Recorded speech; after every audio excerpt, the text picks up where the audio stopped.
नमस्कार, आप सभी का बहुत बहुत स्वागत है। मेरा नाम रूबिका लियाकत है और इस वक्त 9 बजे आप देख रहे हैं द रूबिका लियाकत शो भारत 24 पर। आज हम आपके लिए क्या क्या लेकर आए हैं जल्दी से बता देते हैं। दूसरी तिमाही में भारत की तेज रफ्तार लेकर आए हैं। 7.6% की दर से भारत बढ़ रहा है। भारत को कमतर आंकने वालों को आज आईना दिखाएंगे हम।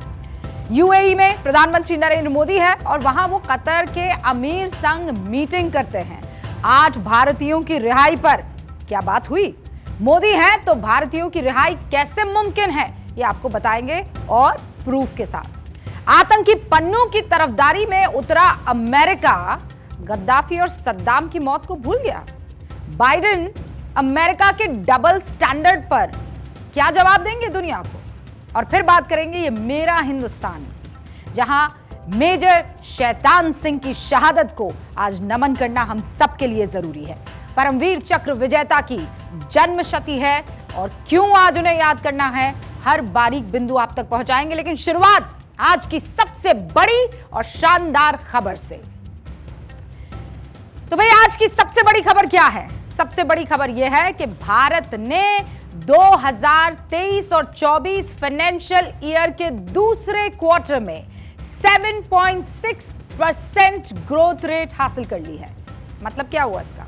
मतलब यह कि भारत की जीडीपी जुलाई, अगस्त, सितंबर इन 3 महीनों के दौरान 7.6% की रफ्तार से आगे बढ़ी है। हालांकि कहने वाले ये कह सकते हैं कि फर्स्ट क्वार्टर में यानी कि अप्रैल में जून में भारत की ग्रोथ रेट क्या थी? 7.8% थी, जो थोड़ी सी घटकर 7.6% पर आ गई है। लेकिन गौर कीजिएगा, अगर आप जीडीपी को समझते हैं तो ऐसा देखा गया है कि जुलाई, अगस्त, सितंबर क्योंकि मॉनसून का महीना होता है, जीडीपी की ग्रोथ रेट थोड़ी सी घट जाती है। लेकिन भारत की आर्थिक सेहत के लिए अच्छी खबर यह है कि ये ग्रोथ रेट बेहद मामूली कमी दर्ज करने के बावजूद उन तमाम अनुमानों से बहुत आगे बढ़ गई है। 7.6% रही है। द रूबिका लियाकत शो में कई बार हमने आपको भारत की आर्थिक ताकत को लेकर जानकारी दी है। कई बार ये बातें कहने के पीछे एजेंसी देश के विकास दर का अनुमान लगाती है। जाहिर है इन 5 कैटेगरी में जो देश एकदम बेहतर नंबर लेकर आएगा, रेटिंग एजेंसी जो है उसी हिसाब से देश की इकोनॉमिक ग्रोथ को आगे रखेगी। भारतीय शेयर बाजार की रेटिंग मार्केट बाजार भार से बढ़ाकर ओवरवेट कर दी गई है। एस&पी ने साल 2030 तक भारत की इकोनॉमी 7.3 ट्रिलियन डॉलर होने का भी अनुमान लगा दिया है। 2023 में दिवाली से ठीक पहले 1.5 लाख से ज्यादा घरों की बिक्री क्या बताती है? सामान ज्यादा खरीदा जा रहा है क्योंकि डिमांड ज्यादा होने पर ही सप्लाई ज्यादा होती है। यानी भारत रेटिंग एजेंसियों को 5 पैमाने पर एकदम बेहतर प्रदर्शन करता हुआ दिख रहा है। दुनिया की तमाम जीडीपी रेटिंग एजेंसियां लगातार भारत के विकास दर के अनुमान को और बेहतर करती जा रही है। और ये कोई एक दिन की बात नहीं है जो आपके सामने रखी गई है। द रूबिका लियाकत शो में हम बार बार हमारे बढ़ती ताकत और जीडीपी, इकोनॉमिक ग्रोथ की खबरें बताते रहे। ये बातें कहने के पीछे कोई अंधविश्वास नहीं था, अंधभक्ति नहीं थी, बल्कि आंकड़ों का भरोसा था, जिसका नतीजा आपके सामने है। अमूमन टीवी चैनल्स पर, टीवी स्क्रीन पर आप आर्थिक मोर्चे की बातें ना के बराबर ही सुनते हैं। ये ऑप्शन हमारे पास भी था कि हम इन आंकड़ों को आपको नहीं बताते, क्योंकि डेटा कई बार जो है बोर कर देता है, बहुत बोझिल होते हैं आंकड़े, ऐसा कहा जाता है। जब बात डेटा की करते हैं तो थोड़े उबाऊ होते हैं, थोड़े थकाऊ होते हैं। आपको कई बार आंकड़े समझ में आते हैं, कई बार नहीं भी समझ में आते हैं। लेकिन हमने इन चिंताओं और चैलेंजेस को स्वीकार करते हुए आप तक वो तमाम आंकड़े पहुंचाए जो ये चीख चीख कर कह रहे थे कि भारत की जीडीपी ग्रोथ दुनिया में सबसे तेज और पुख्ता रहने वाली है। और देखिए आंकड़े आए। दुनिया की 5 सबसे बड़ी इकोनॉमी वाले देश में भारत की ग्रोथ सबसे तेज है। 2023-24 के फाइनेंशियल ईयर के दूसरे क्वार्टर में आप देखिए भारत की जीडीपी 7.6% की रफ्तार से सबसे टॉप पर अभी दिखाई दे रही है, यानी जो रफ्तार इस क्वार्टर में रही है। दूसरे नंबर पर अमेरिका है जिसकी रफ्तार 5.2% रही है। तीसरे पर चीन है 4.9%, जर्मनी -0.4 और जापान -2.1% यहां पर आपको नजर आ रही है। तो ये आपने ग्रोथ चार्ट जो देखा, ये क्या बता रहा है कि हिंदुस्तान बहुत शानदार तरीके से जीडीपी के उस ट्रैक पर आगे की तरफ बढ़ता हुआ दिखाई दे रहा है। इन आंकड़ों को असल में अच्छे से गिफ्ट पैक बनाकर उसमें बंद करके रिजर्व बैंक ऑफ इंडिया के पूर्व गवर्नर रघुराम राजन को भेजना चाहते हैं, क्योंकि ये वो शख्स है जिन्हें भारत की ग्रोथ रेट पर विश्वास नहीं था, जिन्हें भारत की ताकत पर विश्वास नहीं था। उन्हें बड़े दावे से भारत की जीडीपी ग्रोथ रेट को लेकर भविष्यवाणी की थी, और वो भविष्यवाणी क्या थी, आप एक बार सुनिए। I think that we would be lucky if we do 5% next year. See, the problem with the growth numbers is that you have to understand what you're measuring with respect to. If you had a terrible quarter last year and you're measuring with respect to that, you look very good. So ideally what you do is look before the pandemic in 2019 and look at now. And if you look at 2022 vis-a-vis 2019, it's about 2% a year. That's too low for us. तो रघुराम राजन जी, हम आपको इस बार की तिमाही के आंकड़ों को बकायदा खूबसूरत गिफ्ट पैक करके भेजना चाहते हैं, और जब आप डब्बा खोलेंगे तो आपको नजर आएगा एक आंकड़ा जो चीख चीख कर बता रहा है कि हिंदुस्तान की ग्रोथ रेट अनुमान से कहीं ज्यादा है। रघुराम राजन कह रहे हैं कि भारत की जीडीपी ग्रोथ अगले साल यानी 2023 और 24 में 5% भी रही तो हम किस्मत वाले होंगे, लेकिन भारत की ग्रोथ रेट तो 7% से ज्यादा है, वो भी लगातार 2 क्वार्टर से। अब बताइए राजन साहब की भारत के ग्रोथ रेट के आंकड़े गलत है, या राजन जी आपकी भविष्यवाणी, या ये किस्मत है, या भारत के 140 करोड़ आबादी की मेहनत है, या मौजूदा सरकार के लिए गए कदम है? क्योंकि आप तो एक जाने माने अर्थशास्त्री है, एक सियासी प्लेटफॉर्म पर जब आप भारत के विकास पर संदेह जताते हैं तो ये आपकी एक्सपर्टीज से ज्यादा सियासी बयान जैसा तो लगता ही है ना। वो भी तब जब आपकी भविष्यवाणी आंकड़ों और सच्चाई के धरातल पर औंधे मुंह गिर जाती है। और ऐसा नहीं है कि आंकड़ा अचानक आ गया। दुनिया की तमाम रेटिंग एजेंसियां, हमारे देश की सबसे बड़ी आर्थिक संस्था आरबीआई भी इन आंकड़ों की भविष्यवाणी कर चुकी है, पर आपको यकीन नहीं था। आरबीआई ने जुलाई सितंबर 2023 के लिए भारत की ग्रोथ रेट का अनुमान क्या लगाया था? 6.5%। अंतर्राष्ट्रीय आर्थिक जानकारों के सर्वे के आधार पर रॉयटर्स ने भारत की ग्रोथ रेट दूसरे क्वार्टर के लिए क्या बताई थी? 6.8% अनुमान ये लगाया था। आरबीआई के बाद जो अगली एजेंसी है रॉयटर्स, उसके बाद आप देखिए आरबीआई कौन सी संस्था है राजन बाबू? वही संस्था है ना जिसके आप सर्वा रह चुके हैं। किसी से वहीं पूछ लिया जाता आपकी तरफ से कि भारत की ग्रोथ रेट क्या रहने वाली है, लेकिन आपने ऐसी भविष्यवाणी कर दी जिसका कोई आधार नहीं लगा। भारत की जीडीपी आरबीआई के अंदाजे से भी तेज निकली राजन साहब, और उसका भी पूरा आधार है आंकड़ों के साथ। आप भी देखिए, अंदाजे से भी तेज गति से जीडीपी ग्रोथ की मुख्य वजह क्या है? शहरी इलाकों में मांग का बढ़ना, मतलब लोगों ने खूब खरीदारी की, मार्केट में खूब पैसे आए, मैन्युफैक्चरिंग सेक्टर में उम्मीद से ज्यादा डिमांड देखने को मिली। अब पैसा आया तो सरकारों ने इंफ्रास्ट्रक्चर पर उम्मीद से ज्यादा खर्च किया।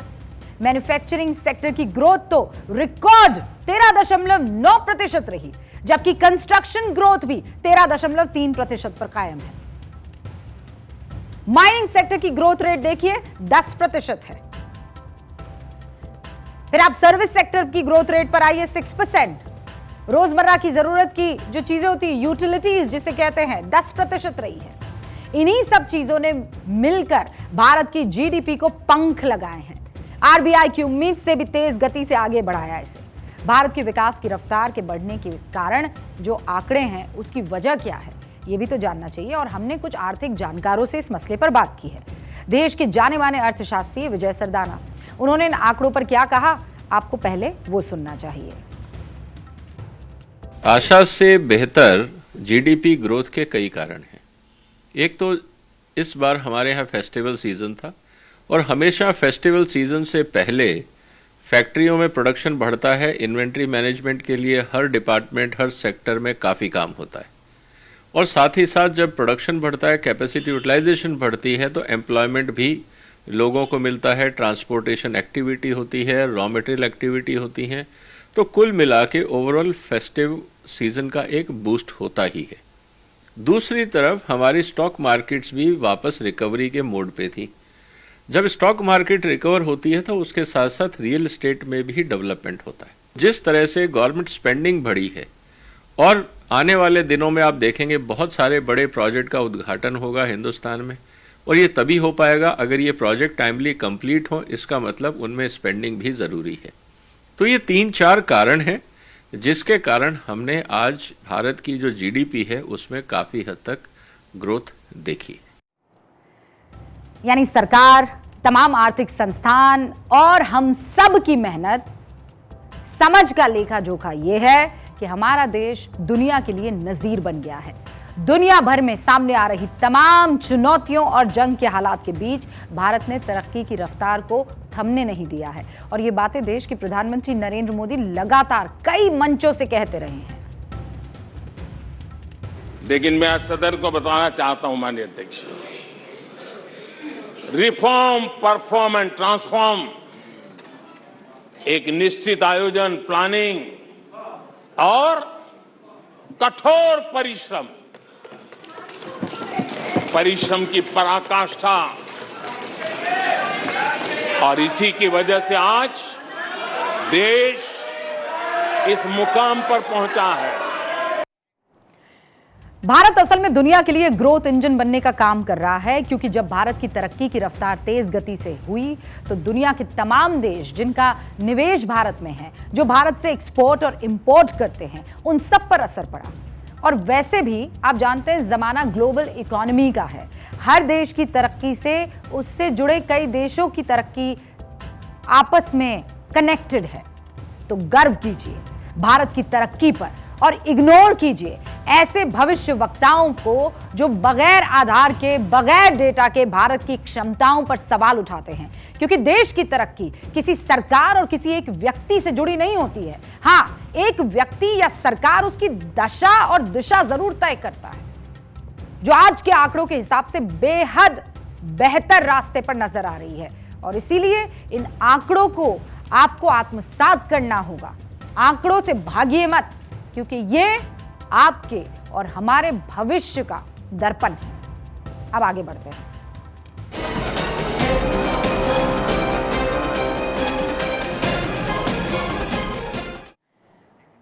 आर्थिक मोर्चे पर खुशखबरी मिली है। भारत तरक्की के नए आयाम लिख रहा है और इस खुशखबरी के बाद अब आपको लेकर चलते हैं वहां जहां से दुनिया की जियोपॉलिटिक्स चल रही है।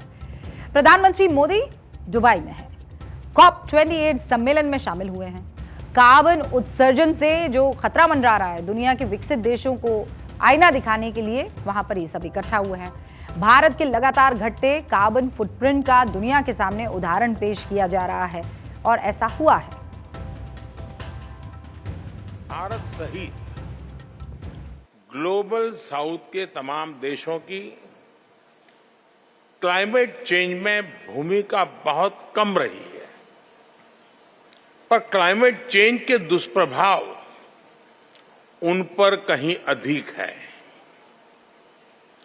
संसाधनों की कमी के बावजूद ये देश क्लाइमेट एक्शन के लिए प्रतिबद्ध है। इस मीटिंग पर दुनिया की नजर थी।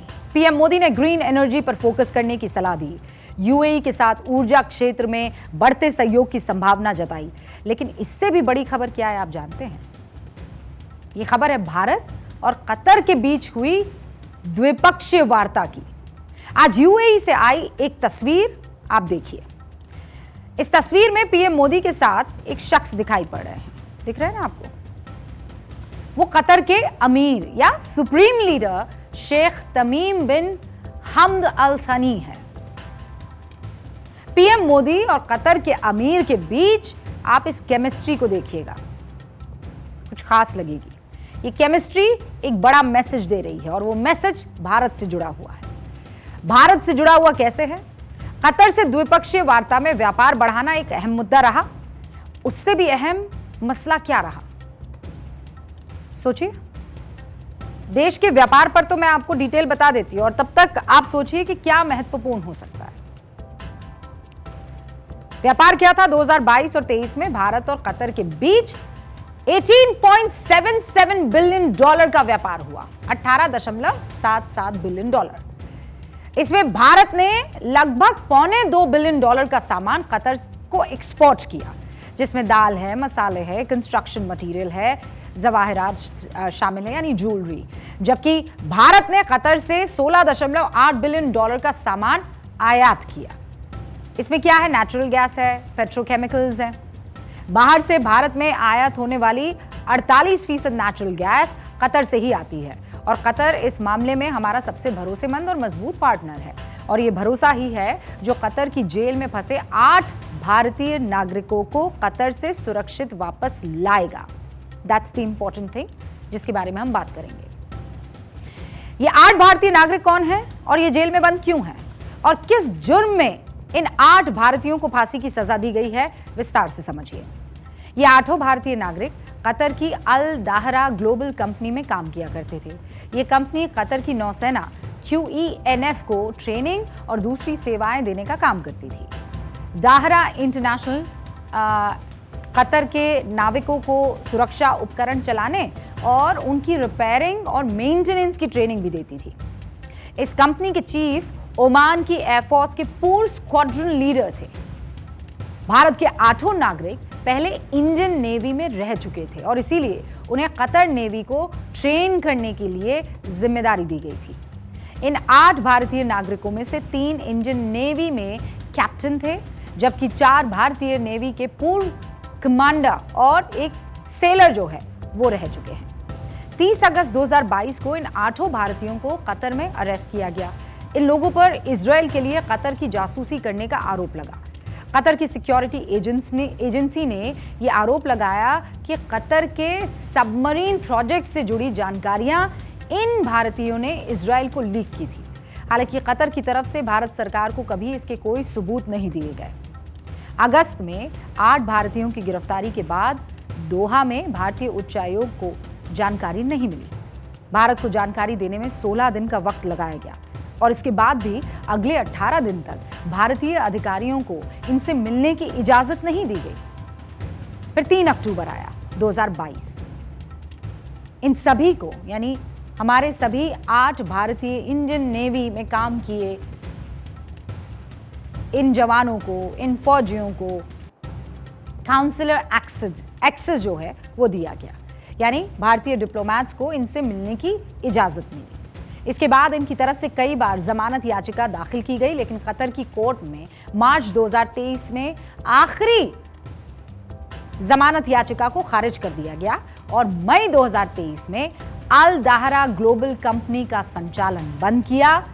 1 साल तक इन सबको अलग अलग रखा गया और इसी साल 26 अक्टूबर को इन 8 को कतर कोर्ट ने सजाए मौत सुना दी। इस पर भारत सरकार ने हैरानी जताई थी और कहा था कि वो अपने लोगों की रिहाई के लिए हर संभव कोशिश जारी रखेगा। 26 in the case involving 8 Indian employees of Al Dahra Company. The judgment is confidential and has only been shared with the legal team. They are now pursuing further legal steps, and I think an appeal has already been filed. We will also remain engaged with the Qatari authorities in this matter. On November 7, our embassy in Doha received another consular access to the detainees. We are in touch with their family members too. अब अक्टूबर से ही भारत ने इनकी रिहाई के लिए diplomatic प्रयास शुरू कर दिए। इन कोशिशों से पहली सफलता तो ये मिली कि 24 नवंबर को कतर की अदालत ने फांसी की सजा के खिलाफ लगाई गई पुनर्विचार याचिका को स्वीकार कर लिया। और आज जब प्रधानमंत्री नरेंद्र मोदी कतर के अमीर के साथ मुलाकात करते नजर आए तो जिस तरह दोनों के बीच की केमिस्ट्री दिखी और थोड़ा कहते हैं ना, दिख जाता है कि टेंस्ड माहौल है, लेकिन यहाँ पर देखिए माहौल जो है वो हल्का फुल्का माहौल नजर आ रहा है। मतलब टेंशन नहीं है, आपस में दोनों बातचीत कर रहे हैं। उस बॉडी लैंग्वेज को आप समझिए। प्रधानमंत्री नरेंद्र मोदी कुछ समझाने का प्रयास कर रहे हैं और अमीर बहुत गौर से उनको सुन रहे हैं। भारतीयों के वतन वापसी की उम्मीदों को इस बॉडी लैंग्वेज से पता नहीं क्यों बल मिलता है। अब ये उम्मीद बढ़ गई है कि कतर में फांसी की सजा पाने वालों की जल्द ही वतन वापसी संभव हो सकती है। Total support and effort being put in by the government of India. You're all aware of it, and we are working closely with the concerned agencies to ensure that their interests are looked after. हमारे देश का एक भी नागरिक अगर कहीं किसी दूसरे वतन में फंसा है तो वो हमारे लिए अहम है, और बार बार ये प्रयास भी किए जाते रहे हैं और ये जाहिर भी किया जाता रहा है प्रधानमंत्री नरेंद्र मोदी की तरफ से, चाहे वो जेल में बंद 8 भारतीय रिटायर्ड नौसैनिक हो या फिर लीबिया की जेल में बंद 17 भारतीय युवा जो कुछ समय पहले ही वतन वापस लौटे हैं। भारत का एक भी नागरिक जब मुसीबत में फंसता है तो पीएम मोदी खुद उस मामले में दखल देते हैं, कमान अपने हाथ में लेते हैं। उत्तरकाशी की टनल में फंसे मजदूरों की रेस्क्यू ऑपरेशन के दौरान हमने हाल ही में देखा था कि पीएम मोदी खुद एक्टिव थे, पल पल का अपडेट ले रहे थे। 2014 के बाद प्रधानमंत्री मोदी जी ने एक विश्वास जनता को दिया है, एक गारंटी जनता को दी है कि वो कहीं भी फंस जाएं दुनिया के अंदर, वहां भारत सरकार आपको बचा कर लाएगी। कि जनरल वीके सिंह हैं। यही वजह है कि भारत के हर नागरिक को यह भरोसा है कि कतर की अदालत की तरफ से जो फांसी की सजा मिली है उसे पाने वाले सभी 8 भारतीय नागरिक पूरी तरह से सुरक्षित भारत वापस लौटेंगे। ये उम्मीद इसीलिए भी बढ़ी है क्योंकि भारत और कतर के बीच जो डील हुई है, जो पीएम के सत्ता में आने के बाद ही साइन की गई थी।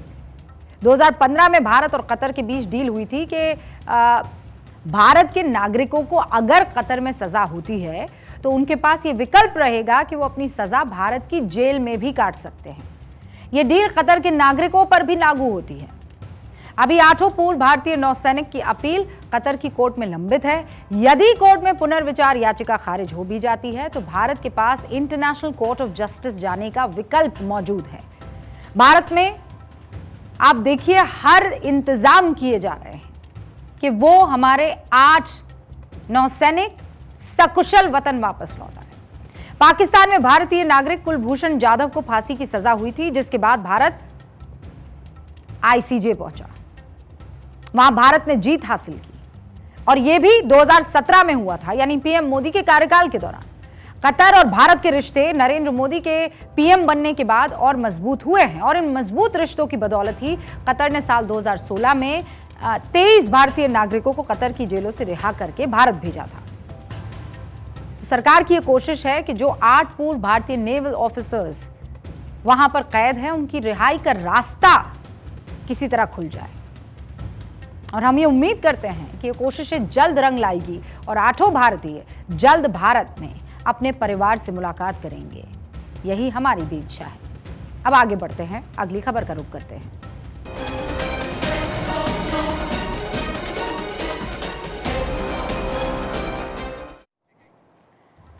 हम आह भी भरते हैं तो हो जाते हैं बदनाम, वो कत्ल भी करते हैं तो चर्चा नहीं होता। आप अपने दुश्मन को मारे तो आतंक का अंत, और हमारा दुश्मन मर जाए तो अभिव्यक्ति की आजादी पर अटैक। अब यह पाखंड कैसे चलेगा भाई? भारत की संप्रभुता को चोट पहुंचाने वालों पर अगर चोटिल हुए लोगों के दुश्मन ही प्रहार कर रहे हैं तो हमें क्यों आप क्लास दे रहे हैं?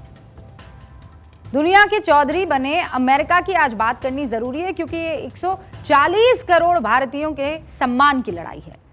अगर कोई भारत को तोड़ने की धमकी दे तो आपको कोई फर्क नहीं पड़ेगा, बताइए। अमेरिका के साथ अगर कोई ऐसा करता है तो दुनिया के किसी भी इलाके में वो जाकर बैठा हो, उस देश में घुसकर अमेरिका मारेगा। और भारत के अगर दुश्मन मर रहे हैं तो भारत को अभिव्यक्ति की आजादी का पाठ, ये कैसे चलेगा? जो भी भारत को तोड़ने की कोशिश करेगा, भारत, आप बताइए, उसके खात्मे पर प्रतिक्रिया नहीं देगा। अमेरिका खुद को सुपर पावर भले ही समझे, जमीन पर भारत के खिलाफ जहर क्यों उगल रहा है? आतंकी गुरपतवंत सिंह पन्नू, उसे सुरक्षा मिली हुई हो, पन्नू के काले कारनामों की लंबी लिस्ट है और इसीलिए पन्नू का काला इतिहास पहले आप समझ लीजिए और फिर मैं पूरी कहानी बताऊंगी।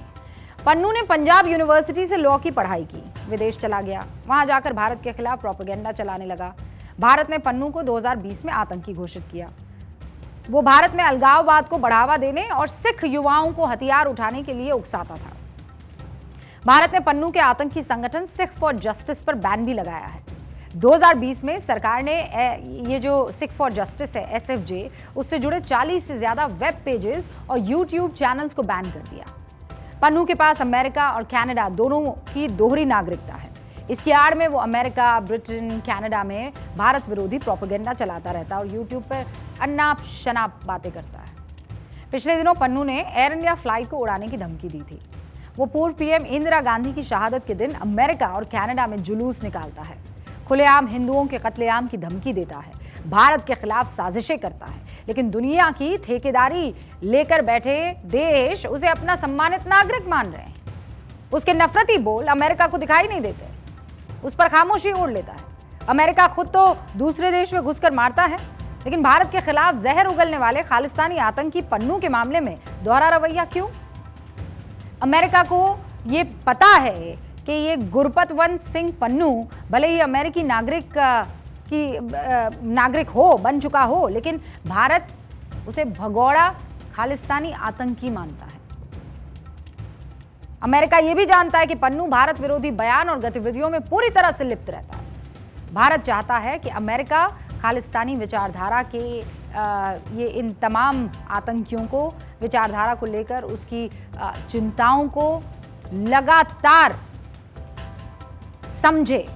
भारत ये चाहता है कि अमेरिका समझे इनके पीछे के एजेंडे को, लेकिन बढ़ते भारत को आगे बढ़ता देख अमेरिका को परेशानी हो रही है। शायद भारत जिस आतंकी पर कार्रवाई करने की बात कनाडा और अमेरिका को कह रहा है, उल्टा अमेरिका ने उसकी हत्या की साजिश पर ही खेल करके भारत को घेरने की कोशिश की। अमेरिका में खालिस्तानी आतंकी गुरपतवंत सिंह पन्नू की हत्या की साजिश रचने के मामले में न्यूयॉर्क पुलिस की एक चार्जशीट सामने आई है। इसमें भारतीय नागरिक निखिल गुप्ता पर पन्नू की हत्या की साजिश का आरोप है और भारत के एक पूर्व CRPF अफसर का नाम ले लिया है। चार्जशीट में क्या लिखा है वो आप देख लीजिए। और ये अमेरिका कर रहा है, 83 लाख रुपए की डील की बात कर रहा है। पन्नू की हत्या के लिए 83 लाख रुपए की डील होगी, ये अमेरिका मानता है। और एक आतंकी की इतनी चिंता क्यों? ये उनकी चार्जशीट में साफ दिखाई दे रहा है, लेकिन भारत ने पन्नू की हत्या में हाथ होने से साफ इनकार कर दिया है। ये अमेरिका को दिखाई नहीं दे रहा है। ये वो देश है जो युद्ध की नहीं बुद्ध की बात करता है। That is a matter of concern. We have said, and as I said, that is not government policy, and there is a high-level inquiry. And we've also talked about the, as you mentioned, nexus between organized crime, drug trafficking, gun running, and extremists, and that's something that needs to be investigated. I think this high-level committee is precisely constituted for that, looking at all aspects, and let's wait for its results. भारतीय विदेश मंत्रालय के प्रवक्ता अरिंदम बागची ने पन्नू की हत्या की कोशिश को बेहद चिंता का विषय बताया है और इसे भारत सरकार की पॉलिसी के खिलाफ बताया है। लेकिन ये वही अमेरिका है जो दुनिया में कहीं भी बैठे अपने दुश्मनों को नहीं बख्शने की बातें करता है। उनको मारने के लिए दुनिया के किसी देश से परमिशन नहीं लेता है। ये वही अमेरिका है जो ईरान रेवोल्यूशनरी गार्ड के मेजर जनरल कासिम सुलेमानी को इराक में मार गिराता है। तब क्या वो ईरान की संप्रभुता, अखंडता को चैलेंज नहीं करता? इससे पहले बायोलॉजिकल वेपन्स होने के आरोप लगाकर अमेरिका ने इराक में खूब कत्लेआम किया, उसके राष्ट्रपति सद्दाम को फांसी दे दी और पूरे इलाके में बदइंतजामी फैला दी, जिससे इराक आज तक उबर नहीं पाया है। हालांकि अमेरिका कभी भी इराक के पास बायोलॉजिकल वेपन्स होने के आरोपों को सही साबित नहीं कर पाया। यही अमेरिका पाकिस्तान में घुसकर ओसामा बिन लादेन को मारता है। यह आतंकी है, यह मरना चाहिए। लेकिन डबल स्टैंडर्ड क्यों? तुम्हारा दुश्मन तो तुम घर में घुस के मारोगे और हिंदुस्तान का दुश्मन तो लेक्चर दोगे।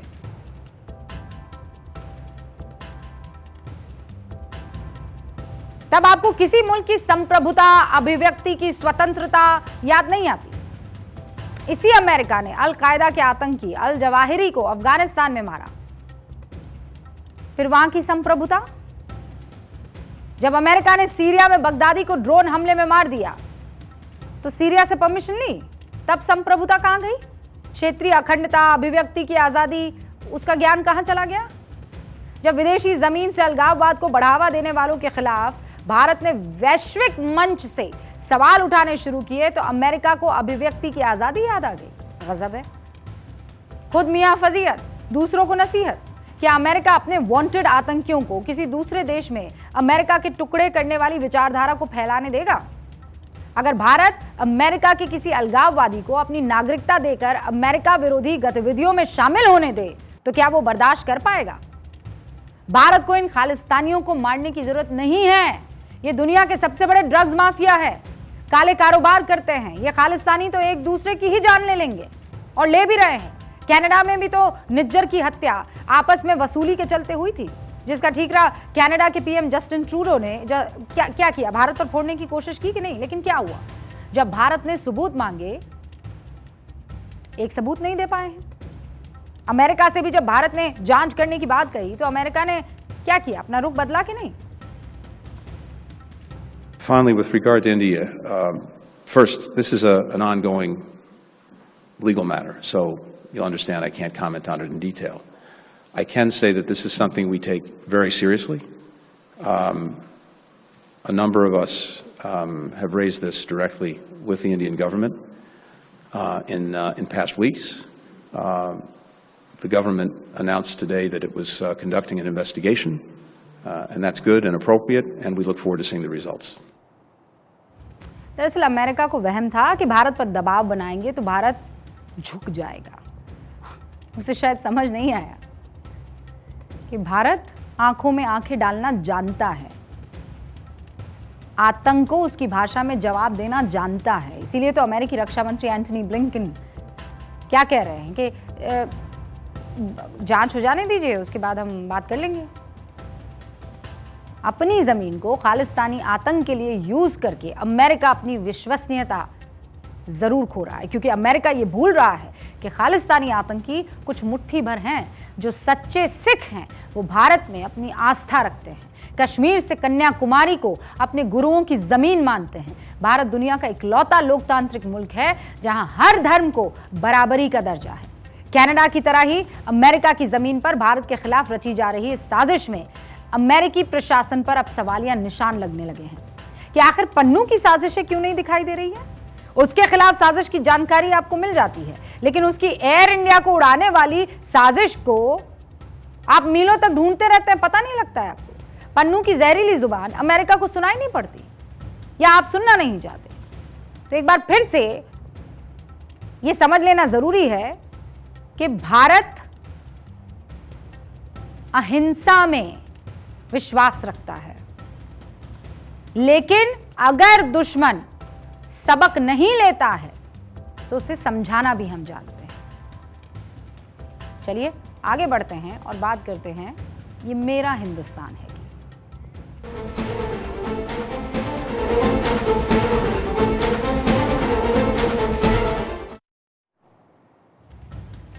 भारत के शूरवीरों और उनके सर्वोच्च बलिदान को याद करना भी भारत की परंपरा है। भारत की भूमि पर ऐसे ऐसे शेर बच्चों ने जन्म लिया जिनकी कहानी जब जब हम सुनते हैं तो रोंगटे खड़े हो जाते हैं। एक गौरव होता है। भारत माता के ऐसे ही सपूत थे मेजर शैतान सिंह। शहीद मेजर शैतान सिंह अगर जिंदा होते तो आज 100 साल के हो गए होते, लेकिन उन्होंने जितनी जिंदगी जी वो शेर की तरह जी। मेजर शैतान सिंह लद्दाख के रेजांगला आर्मी पोस्ट पर तैनात थे। उनके साथ कुल 124 जवान थे। ठंड के दिन थे। लद्दाख में पारा जो था वो माइनस में चल रहा था। तारीख थी 18 नवंबर, सन था 1962 और सुबह तड़के 3 बजे चीन के करीब 2000 सैनिकों ने अचानक रेजांगला आर्मी पोस्ट पर धावा बोल दिया। मेजर शैतान सिंह ने फौरन 124 जवानों के साथ 303 राइफल लाइट मशीन गन लेकर मोर्चा संभाल लिया। चीन ने सोचा था कि अचानक हमले की वजह से ये हिंदुस्तानी संभल नहीं पाएंगे और वो श्रीनगर की ओर बढ़ जाएंगे, लेकिन मेजर शैतान सिंह ने मोर्चा बांधा, अंधाधुंध फायरिंग की, 1300 चीनी सैनिकों को ढेर कर दिया। कैप्टन रामचंद्र यादव, जो उस वक्त मेजर शैतान के साथ रेडियो ऑपरेटर हुआ करते थे, उन्होंने बताया कि इस दौरान साहब मतलब शैतान सिंह को एक साथ 10 से 12 गोलियां लग गई। वो घायल होकर गिर पड़े, लेकिन उनकी सांसें चल रही थी। उन्होंने मुझसे कहा, मेरी बेल्ट खोल दो, जबकि गोलियां लगने से उनका पेट छलनी हो चुका था और आधी आंतें बाहर आ गई थी। साहब ने मुझसे कहा कि तुम जाओ और बताना कि हम आखिर तक लड़े कैसे। सबको हमारे जवानों का शौर्य पता चलना चाहिए। लेखिका रचना बिष्ट अपनी किताब ब्रेव परमवीर चक्र स्टोरीज में लिखती है, मौसम बहुत सर्द था, जवानों के पास पर्याप्त गर्म कपड़े भी नहीं थे। उन्हें सामान्य गर्म कोट देकर ही मोर्चे पर भेज दिया गया था। इनमें से ज्यादातर सैनिक हरियाणा से थे। वो पहली बार ऐसी बर्फबारी देख रहे थे, लेकिन मेजर शैतान सिंह ने उनमें जोश भर दिया था। चीन से इससे पहले तीखी झड़प हो चुकी थी। 18 नवंबर की लड़ाई से 2 दिन पहले ही भारतीय सैनिकों ने चीन के कुछ सैनिकों को मार दिया था। वो वहां जासूसी करने आए थे। इस लड़ाई में शहादत के 85 दिन के बाद मेजर शैतान सिंह का शव मिला था। मेजर शैतान सिंह कितने शूरवीर थे, इसका अंदाजा आप इस बात से लगाइए कि उनको खराब मौसम जब दिखा, उसे देखते हुए आर्मी की तरफ से पोस्ट छोड़ने की सलाह मिल गई थी, लेकिन उनसे मेजर शैतान सिंह ने पता है क्या कहा? कहा, मैं आपका आदेश तो मान लूंगा, लेकिन आपके जवानों का हौसला बढ़ाने वाला हूं। क्या मुंह दिखाऊंगा उन्हें, जिनसे 2 दिन से कह रहा हूं कि जंग के लिए तैयार रहो। मैं पहले उनसे बात करूंगा, फिर निर्णय लूंगा। इसके बाद उन्होंने जवानों से बात की। जवानों ने कहा, साहब यहीं मर जाएंगे, लेकिन अपनी जमीन नहीं छोड़ेंगे। मेजर शैतान सिंह के खानदान में सेना की परंपरा थी और उन्होंने आखिरी दम तक उस परंपरा को जाबाजी से निभाया। उनके पिता हेम सिंह लेफ्टिनेंट कर्नल थे, इसलिए शैतान सिंह ने वकील बनने का इरादा छोड़कर सेना को ज्वाइन किया। उस साल 28 नवंबर को दीपावली थी। मेजर शैतान सिंह की दिवाली की छुट्टी मंजूर हो चुकी थी, लेकिन जब चीन ने हमला कर दिया तो उनकी छुट्टी रद्द हो गई। उन्होंने अपने एक दोस्त को लेटर लिखा कि मुझे इस बात का कोई पछतावा नहीं है कि अप्रूव्ड लीव के बाद भी मैं दिवाली पर नहीं आ सका, क्योंकि मेरे लिए ड्यूटी परिवार से ज़्यादा ज़रूरी है। भारत आज जिस बुलंदी पर खड़ा है ना, वो मेजर शैतान सिंह जैसे शहीदों की शहादत पर खड़ा है। आज पूरा देश शहीद मेजर शैतान सिंह को श्रद्धांजलि दे रहा है। भारत 24 की तरफ से भी देश के इस लाल को विनम्र श्रद्धांजलि। जय हिंद।